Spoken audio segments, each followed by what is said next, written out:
আসসালামু আলাইকুম, আমি শহীদ আহমেদ। জাভাস্ক্রিপ্ট ক্যালকুলেটরের আজকে চতুর্থ পর্বতে আমি আপনাদেরকে দেখাবো হলো কিভাবে বাটনগুলো কাজ করবে।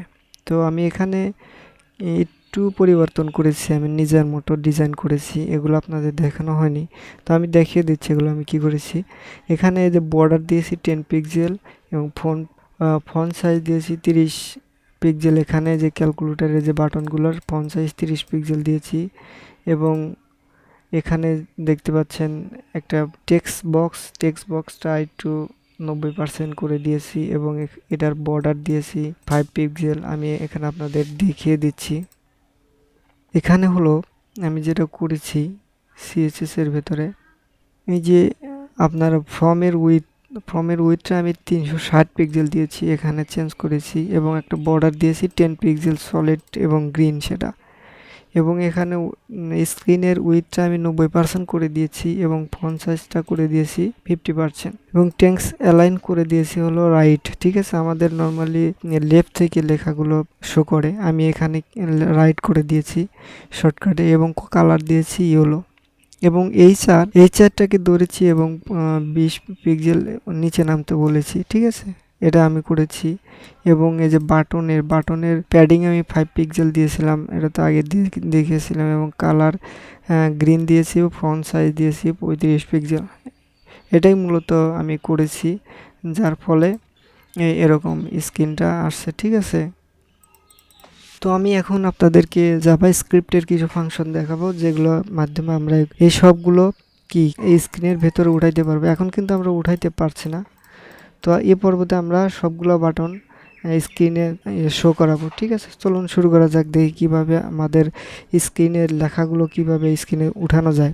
তো তার জন্য আমাদের কি করতে হবে, HTML পেজে আসতে হবে এবং এখানে আমাদের একটা ফাংশন ইউজ করতে হবে, যেটা হলো জাভাস্ক্রিপ্টের ওয়ান ক্লিক ব্যবহার করতে হবে।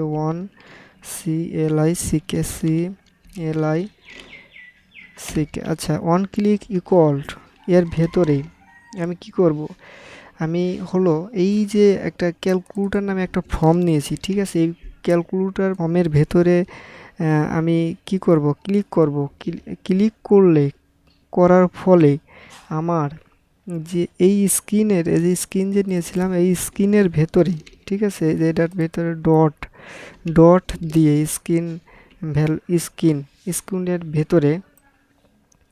স্ক্রিনের ভেতরে ডট VALUE ভ্যালুটা শো করবে এবং এখানে ইকুয়াল দিলাম এবং এখানে সিঙ্গেল কোটেশনের ভিতরে দিয়ে এখানে আমি 7 লিখে দিলাম। ঠিক আছে, এরপর দেখুন আমি কি করছি, একটা বুঝতে পারলেই হয়তো আপনারা সবগুলো বুঝে যাবেন। আমি এটা শুধু কপি পাস্ট করব, এছাড়া আর কিছু না। এটা কি করলাম, একটা ওয়ান ক্লিক করলাম ফর্মের ভিতরে এবং স্ক্রিনে এই ভ্যালুটা যাবে 7 এবং ক্লিক করব কোথায়, আমি 7-এ ক্লিক করব। এই 7 বাটনটা আছে, এই 7 বাটনটা আমি যেখানে দেখেছি এই 7 বাটনটা যে আছে, এই 7 বাটনটাতে যদি আমি ক্লিক করি তাহলে স্ক্রিনে যাবে। ঠিক আছে, সেই কথা আমি লিখেছি এখানে, যে স্ক্রিন ফর্মের ভেতরে, যেটা আমার ফর্মের নাম ক্যালকুলেটর, এখানে আমি নাম দিয়েছিলাম, যেখানে নাম দিয়েছি এই যে ক্যালকুলেটর।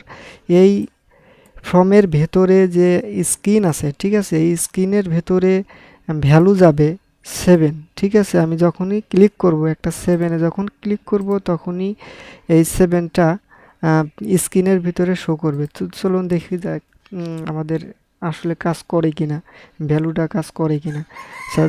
এরপরে আমরা সেভ করার পরে আমি এখানে একটু রিলোড দিই। রিলোড দেওয়ার পরে দেখুন 7 উঠলো। ঠিক আছে, 7 ওঠার পরে আরও যদি আমি ক্লিক করি তাহলে কিন্তু আর উঠবে না। কেন উঠবে না, কারণ আমরা বলে দিইনি যে এখানে তোমাকে যতবার ক্লিক করব ততবারই উঠতে হবে। ঠিক আছে, সেজন্য আমাদেরকে এখানে বলে দিতে হবে। এটুকু যদি আমরা কপি করি, ঠিক আছে, কপি করে এই 7-এর সাথে যদি আমরা দিয়ে দিই, ঠিক আছে, 7-এর সাথে দিয়ে এবং প্লাস করে দিই। ঠিক আছে, প্লাস করে দেওয়ার ফলে এই যে স্ক্রিন ইকুয়ালের পরে আমরা কি করলাম, এটাকে আবার দিলাম এবং প্লাস করে দিলাম। ঠিক আছে, প্লাস করে দেওয়ার ফলে এখন যদি আমরা এটাকে সেভ করি এবং রিলোড করি, ঠিক সেক্ষেত্রে দেখবো যে 7 অনেকবার উঠবে, কারণ আমরা এখন বলে দিয়েছি যে তুমি অনেকবার 7 উঠবে। কারণ এখানে যখনই প্লাস দেওয়া হবে তখনই সে ধরে ফেলবে যে যতবার ক্লিক করা হবে ততবারই আমার কাজটা করতে হবে। তো এই জিনিসটা আমরা এভাবে করব না, এভাবে না করি, ঠিক আছে। এটা আমরা হলো এটুক কেটে দেই, এটুক কেটে দিয়ে আমরা যদি প্লাসটা এই ভ্যালুর এই পাশে যদি দিয়ে দিতে পারি সেক্ষেত্রে সেভেনটা কিন্তু একই কাজ করবে, ঠিক আছে। আশা করি বুঝতে পেরেছেন। আমি এখানে ওয়ান ক্লিক একটা মেথড ইউজ করেছি জাভা স্ক্রিপ্টের, এবং ফর্ম নামে একটা আমার ফর্মের নাম দিয়েছি হলো ক্যালকুলেটর। সেই ক্যালকুলেটরের ভেতরে যে স্ক্রিন আছে সেই স্ক্রিনের ভেতরে ভ্যালুটা শো করবে, এবং ক্লিক করব কোথায়, সেভেনে। যখনই সেভেনে ক্লিক করব তখন এই ক্যালকুলেটর ফর্মের ভেতরে যে স্ক্রিন আছে এই স্ক্রিনের ভেতরে আমার এই ভ্যালুটা শো করবে। তো এখন এটা সেভ দিলাম, সেভ দেওয়ার পরে একটু রিলোড করি, দেখুন 7 7 7 7। এখন যতবার আপনি ইচ্ছা মতো 7 তুলতে পারবেন। তো এইভাবে আমরা সবগুলা বাটনের কাজ করব, ঠিক আছে। এটা একটু ভালো করে বুঝলেই হবে। যখন আমি একটা ক্লিক করব তখনই উঠবে, কোথায় কি উঠবে, আমি 7-এ যখন ক্লিক করব তখন 7টা উঠবে, এবং কোথায় আছে সেটা আমার এখানে উল্লেখ করে দেওয়া হয়েছে যে এখানে আমার ক্যালকুলেটর ফর্মের ভেতরে যে স্ক্রিন আছে, স্ক্রিন ডট, এটা হলো কনক্যাটিনেশন, যে ডট দিয়েছে এটা হলো কনক্যাটিনেশন। স্ক্রিনের ভেতরে এই 7-এর ভ্যালুটা কিন্তু উঠবে, ঠিক আছে। এটাই এখানে বলে দেওয়া হয়েছে। তো এভাবে আমরা এগুলো কপি করতে পারি, কপি করে আমরা সিএসএস করেছিলাম, ঠিক আছে। ওইভাবে এগুলো আমরা করব। এই যে আমি দিয়ে দিলাম কন্ট্রোল ভি, এবং এখানে আমাদের কি উঠবে সেটা আমার দেখে দেখে দিতে হবে। ধরুন এখানে ক্লিক করলে আমার উঠবে হলো 8, আমি 8 দিয়ে দিলাম, এবং এইখানে ক্লিক করলে উঠবে হলো 9, 9 দিয়ে দিলাম। আবার এইখানে যখন ক্লিক করি তখন আমাদের কি উঠবে, প্লাস, ঠিক আছে। তো এইভাবে আমরা এটাকে করব। তো এরপরে আমি আরও সবগুলো পাস্ট করছি, আপনারা সবগুলো এইভাবে পাস্ট করবেন, পাস্ট করে করে দিবেন। এখানে ক্লিক করলে উঠবে হলো এই যে এখানে যে আমরা দিয়েছি 4, সে 4টা উঠবে এখানে, এবং এখানে উঠবে 5, অ্যাকচুয়ালি 5, এখানে উঠবে 6। আমরা যেখানে ছিল সেটা সেভাবেই করব। এবং এই যে মাইনাস আছে, ঠিক আছে, মাইনাসের কাছে আমরা মাইনাস ক্লিক করলে মাইনাসে উঠবে, ঠিক আছে। এভাবে আপনারা করবেন। এরপরে যেটা আছে সেটা হলো এটা, কন্ট্রোল ভি করলাম, control V, control V, control V, আমি এগুলাকে করে দিচ্ছি। অ্যাকচুয়ালি যে এটা হবে না, এটা গুণন চিহ্নর জন্য আমাদের একটা ইয়া করতে হবে। আচ্ছা, আমি এটা একটু পরে লিখি।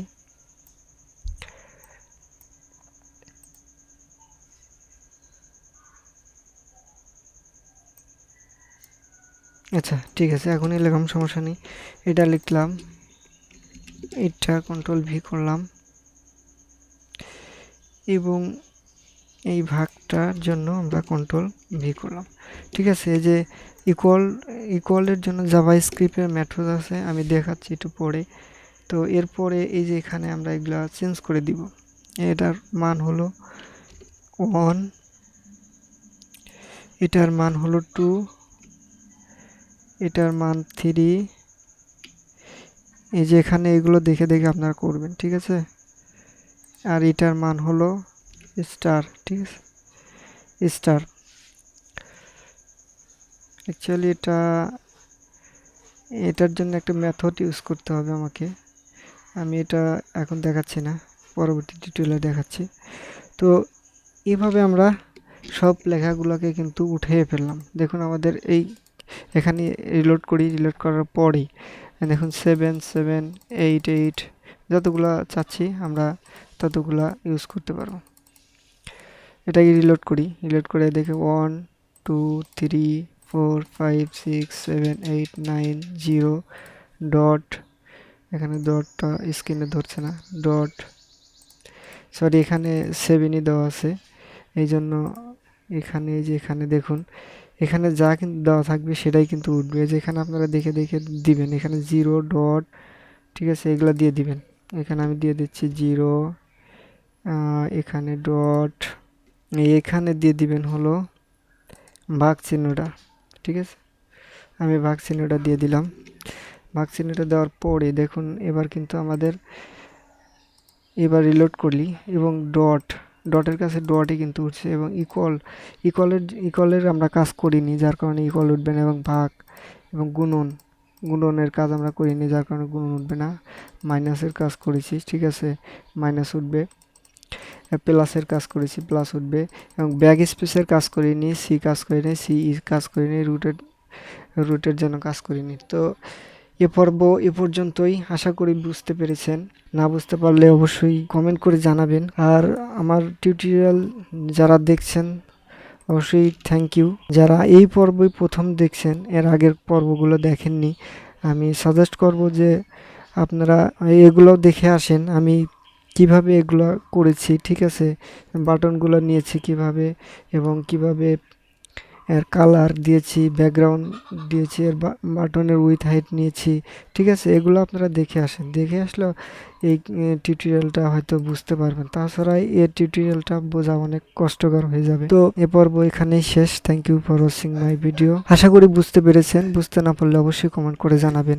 এর চেয়ে সহজ ভাষায় আমি বোঝানোর চেষ্টা করব। ওকে, ফাইন।